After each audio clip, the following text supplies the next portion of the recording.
Since the beginning of time, a mark of blood has been imprinted on the history of humanity.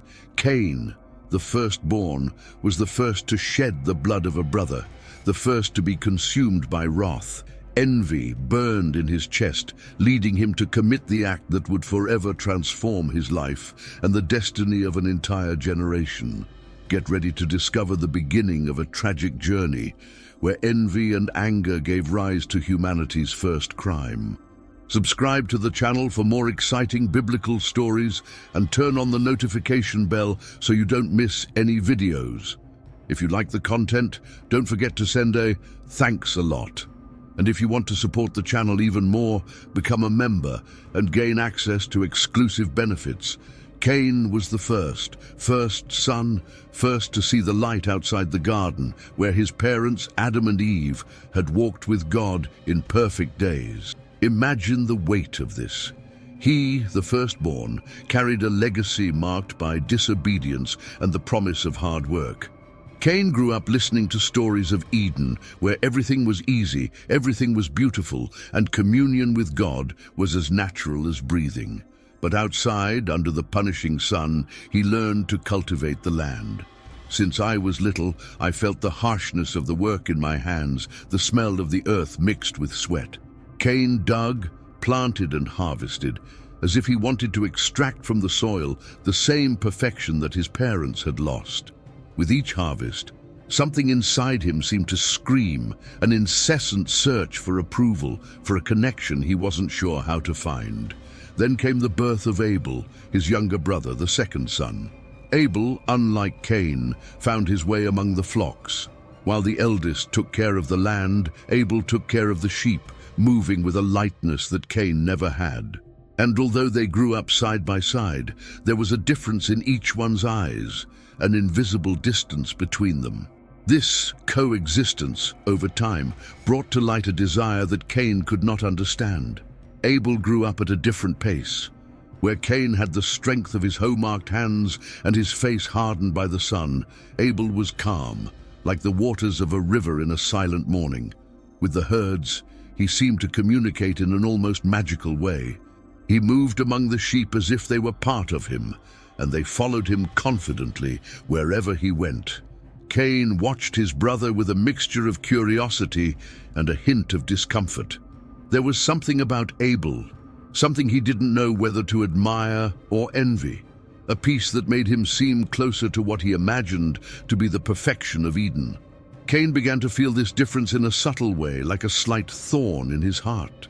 It was as if destiny itself had distributed different paths for each one. He, the eldest, carried the responsibility of plowing the soil, of bringing food for everyone from the land. But at the same time, he seemed to be seen as an obligation, while Abel, the shepherd, represented a kind of purity. And it didn't take long for the moment for both to present their offerings to God. Cain, from the land he cultivated so much, prepared his share carefully, seeking the recognition he desired. Abel, in turn, chose the best of his sheep, offering what he had most precious. At that moment, Cain felt the expectation rising within him, a desire to be seen, to be accepted. When the moment arrived, Cain was sure that his offer would be welcomed. He looked at the fruits of the earth, the same ones he planted with so much effort, and felt silent pride.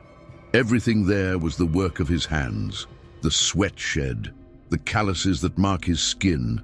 Every detail reflected his commitment. He placed his offering before God with an anxious heart, almost being able to imagine the look of approval he so desired.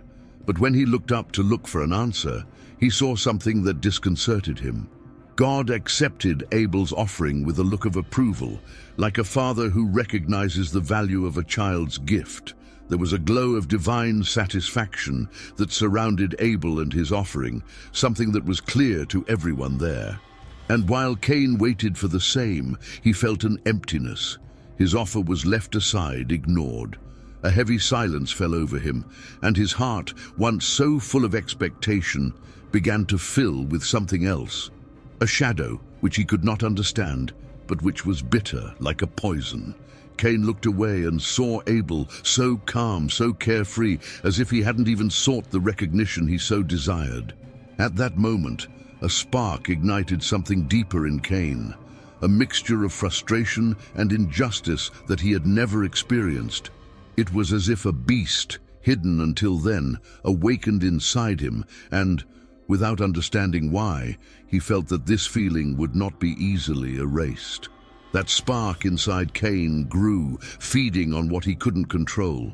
Every time he looked at Abel, he saw not just his brother, but a kind of mirror that reflected everything he wasn't, everything he thought he needed to be.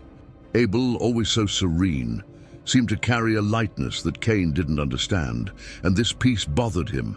It was as if, by being rejected, Cain had lost something he didn't even know he had. And now, as he observed God's favor on Abel, resentment took shape in his chest, like a thorn that was buried deeper and deeper. This feeling began to color everything around him. Working the land, once a silent duty, now seemed like a punishment. With each blow of the hoe, he felt the weight of his frustration and the bitter taste of envy. It was a new thing for him, this jealousy that grew like a weed in his heart. Cain tried to ignore him, but the vision of Abel, so at peace, so weightless, haunted him. It was as if, with every look he cast at his brother, the feeling grew stronger, turning into a wave that threatened to drown him. God realized what was going on in Cain's heart, and in an attempt to warn him, did something that few could expect. He spoke to Cain. He said sin was at the door like a hungry animal waiting to attack. It was a clear warning. Cain needed to dominate that feeling before it dominated him. But these words, instead of appeasing his spirit, did something even worse. Cain felt as if there was a weight of judgment in the divine voice, as if he was being seen not as a son, but as a problem to be solved. The anger inside him was growing, and he didn't know where it could take him anymore. God's words kept echoing in Cain's mind like a distant drum, a constant beat that he couldn't ignore. Sin is at the door. It's up to you to master it. The sentence repeated itself, taking shape in his mind, as if the earth itself whispered the warning. But instead of bringing him calm, those words increased his uneasiness. It was as if the Creator himself doubted him, as if he already expected the worst. With each passing day, Cain felt more deeply the difference between him and his brother. Abel did not carry the weight of a charge with him. He didn't seem to fight against himself or desperately seek God's approval. And this simplicity in Abel, this serenity, was like a light that burned Cain's eyes. He began to avoid his brother, but Abel's presence, even from a distance, was like a constant reminder of what he himself could not achieve. The wound in Cain's heart grew, a dark hole that seemed to suck in everything around him. Then, one afternoon, something in his chest tightened like never before. He felt that he could no longer bear that anguish alone, as if God's words had lit a flame that burned and consumed everything within him. Cain called Abel to accompany him to the field. It was a simple invitation, almost casual, like any conversation between brothers. Abel, with his carefree kindness, accepted without hesitation, following his brother along the way. As they walked through the field, Cain's heart beat heavy, each step a decision, each breath a conflict. He looked at his brother and felt the turmoil inside him increase. It wasn't just jealousy. It was a mixture of pain, resentment, and something which he could not describe, like an approaching storm, ready to break. The silence in the field was almost palpable. Only the rustling of leaves in the wind and the soft sound of Cain and Abel's footsteps broke the stillness. But even these sounds seemed distant, muffled, as if the world itself was holding its breath. Cain walked ahead, eyes fixed in front of him, but his mind was a whirlwind. The weight in his chest turned into a dull fury, growing in a spiral without direction, without control. He felt Abel's calm gaze, that gaze that had always been a mirror of everything he himself was not. And Abel's tranquility made his anger pulse even stronger. Then, as if taken by a force greater than himself, Cain stopped. He turned to Abel, and the look he gave his brother was charged, like a storm about to break. Abel looked at him with surprise, maybe even a little concern, but without fear. That serene look was the last spark Cain needed. On impulse, as if all the accumulated resentment turned into fire, he advanced on his brother. It was all so fast, and yet each moment seemed to drag on in a slow, painful movement. Cain's hands, which had previously worked the land with dedication, were now firmly on Abel, delivering blows that echoed across the field. In an instant of blind fury, Abel's blood stained the ground, and Cain felt the heat of that tragic moment as if it were a mark that would never leave his skin. When everything fell silent, Abel's body was lifeless on the floor. Cain remained motionless, breathing heavily, as if he only now realized what he had done. The field, silent witness to that dark act, seemed to absorb Abel's blood, and the earth, once his ally, now died with the consequences of his wrath. Cain took a step back, feeling a deep emptiness, an abyss that he himself had created. And he knew at that moment that nothing would be the same as before.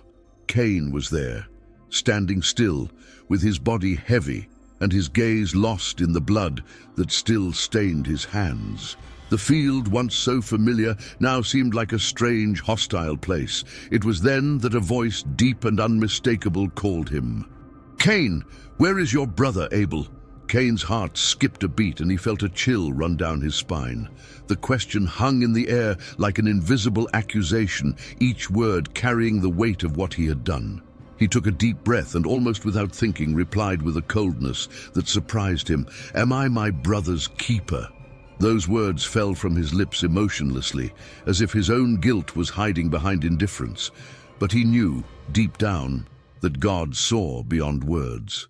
God's question was not just about Abel's body, it was about Cain's soul, about what he had let hate do to him. The silence that followed was deafening, a heavy emptiness where every beat of his heart seemed to scream the truth he tried to deny.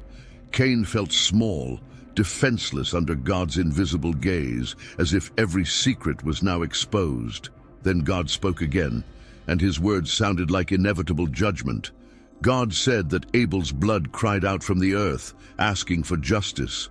And Cain, who had so often depended on the earth for his sustenance, now saw it rebelling against him.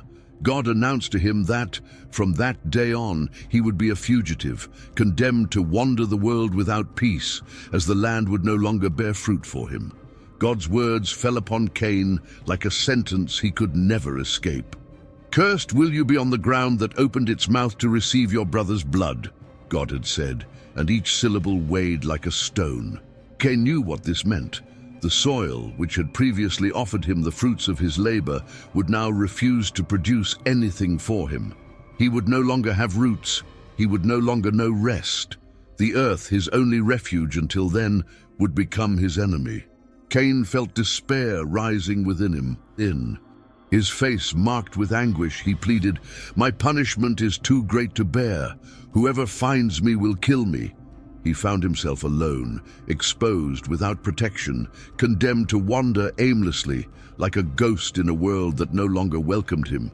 The idea of eternal exile was a torment he could not bear. Every step from that moment on would be that of a fugitive, someone who carries with him the mark of an irreversible error. But in an unexpected gesture, God responded in a way that Cain could never imagine. He placed a sign upon Cain, an invisible symbol that would protect him. It was a mark of mercy in the midst of punishment, an incomprehensible paradox. The first murderer in history was now also the first man to receive special protection from God. Anyone who dared to harm him would receive multiplied revenge. Cain wasn't sure what to feel about this. There was a sense of relief, but also shame and confusion. He, the man who had taken a life, now had his own life preserved, even if he had to walk a path of no return, far from everything he had known. He knew his existence would be marked by emptiness, a constant reminder of everything he had lost. With the sign upon him, he walked away, heading into the unknown, leaving behind everything he once called home. With uncertain steps and a heavy heart, CAIN wandered into the unknown, feeling like a shadow among men. God's mark on him was an enigma. On the one hand, he knew his life was protected. No one would dare take away from him what God had already sentenced him to keep. On the other hand, this same brand made him stand out, reminding everyone and himself of what he had done. It was a constant exile, a life in which every face he encountered carried a mixture of fear and contempt. He became a wanderer, a homeless wanderer, but his restlessness led him to something even more unexpected. On his journey, he arrived at an inhospitable place, an empty and nameless land, where silence was his only companion. There, in the middle of nowhere, CAIN had a bold idea. He would build something, a city, a place where he could try to erase or at least alleviate the loneliness that accompanied him. It was then that he began to build the first structures, perhaps driven by a vague hope that one day that mark on his soul might disappear, or at least blend into the life that was being born around him. This impulse to create, to leave something in the world, was a cry from those who wanted in some way to belong again, even if just a little. And so, the first city was born, the result of guilty hands and a heart that still yearned for redemption, even though the pain of everything it had lost continued to haunt every step of its path. The city that CAIN began to build was built in an arid place, in the midst of a silence that seemed to constantly whisper the weight of its history. Every stone, every piece of wood he lifted, seemed to carry a little of his desire to find some peace, a refuge that exile and guilt had stolen from him. He called it Enoch, a name given in honor of his son, as if by naming that place he could create a new beginning for his lineage, something different from his own marked destiny. The city grew, slow and silent, attracting other wanderers, those who also carried burdens and stories they preferred to leave behind. Over time, Enoch began to take shape, a small civilization born of one man's attempt to remake what he had broken. Each new inhabitant was a promise that something could be built, something that could last, even if he knew deep down that that city would never erase his guilt or memories. But as he watched the place prosper, CAIN couldn't help the feeling of bitter irony that welled up inside him. He, the first assassin, was now the founder of the first city. How could someone marked by destruction now be responsible for creating a community? It was as if life itself was mocking his attempt at redemption. But even with this anguish in his chest, CAIN dedicated himself to lifting Enoch day after day, as if each brick were a silent prayer. And there, as he built and watched the generations that came after him grow, CAIN found himself surrounded by a paradox. There were families, children, work, and the beginning of their own culture. His mark still kept him at a distance, but Abel's blood, which cried out from the ground, seemed to mix now with the sound of the footsteps and voices of the people in Enoch. CAIN was the eternal stranger, the man whose mistake would never be forgotten, but who, nevertheless, watched something new sprout in the place where before there was only solitude. Over the years, the city of Enoch became a pulsating place, full of sounds, conversations, and new skills. CAIN's descendants brought with them a special talent, a creativity that seemed to flourish despite the shadows that shrouded their founder's past.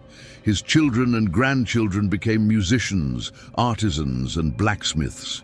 Each of them discovered something that could add to that small civilization, a way to make Enoch a place unlike any other. Tubal-Cain, one of his descendants, was the first to work with metals, creating tools and weapons that would transform forever life in the city. Jabal, another of his heirs, began teaching techniques for creating tents, expanding the space to house more families. And Jubal, Tubal-Cain's brother, brought music, making instruments that filled the streets with previously unimaginable sounds, like a kind of voice of the city. CAIN observed these transformations, with a mixture of pride and melancholy. He knew that somehow his hands had paved the way for all of this, but at the same time he continued to feel distant, as if he were just a shadow watching life unfold around him. In each new talent, in each innovation, he saw the reflection of something he had been searching for a long time, but knew he would never fully achieve. Time passed, and Cain, aged and marked by life, continued his walk through the streets of Enoch, the city he himself created. He was a lonely figure, almost a ghost in the eyes of the inhabitants. His descendants saw in him a distant, almost mythical presence, the founder who rarely mixed, but whose observant gaze always seemed attentive to what was being built there. The city thrived, full of sounds and voices and work, but Cain remained restless, as if his soul had never found the rest it sought. As he looked at everything around him, Cain felt a strange mixture of pride and regret. He'd created a place where lives grew and grew, intertwined, where ideas were born and talent flourished, but his mark was still there, as deep as on the first day. He knew that his story, his mistake, would never leave him. Even with the city around him, he remained in exile. And so Cain followed his path through the boundaries of Enoch, almost like an invisible guardian, a figure who, as time passed, seemed more legend than man. His footsteps, silent and distant, echoed through the city streets, reminding everyone that the first man to stray had also been the first to build. He was a living reminder of how bad choices leave eternal marks, but also of how, even among the ruins of our own mistakes, something new can be born. And so Cain's life became a distant memory, his figure a shadow that faded among the generations that flourished in Enoch. But his story, marked by choices and consequences, was engraved not only on the land he cursed with his act, but in the hearts and minds of everyone who came after. He, who had been the first to be lost, was also the first to struggle to find some meaning in the midst of exile. Cain reminds us that a single choice can change the course of an entire life, and that the price of a thoughtless action can be carried for generations. But behind the weight of his mistake, there is something that cannot be ignored. Even in the darkness of his guilt, Cain left something behind, something that in a way redeemed his existence. In every brick of Enoch, there was an attempt to start over, a struggle to find meaning. His story teaches us that, although we cannot erase the past, there is always the opportunity to try to rebuild from mistakes, to use one's burden as a foundation for something new. Cain lived with the mark of his error, but also with the mark of someone who, despite everything, tried to find his place in the world. It's a reminder that we all carry choices and their consequences, but that if we're willing to build through the rubble, perhaps we can transform even the darkest parts of our history into something worth leaving as a legacy. In his exile and in his search for redemption, he shows us that even though we are lost, there is always a chance to create something new. If you liked Cain's story and want to continue following other stories of faith and overcoming, be sure to like this video and share it with those you love. And of course, subscribe to the channel so you don't miss any new content. Together, let's explore more powerful lessons from the Bible.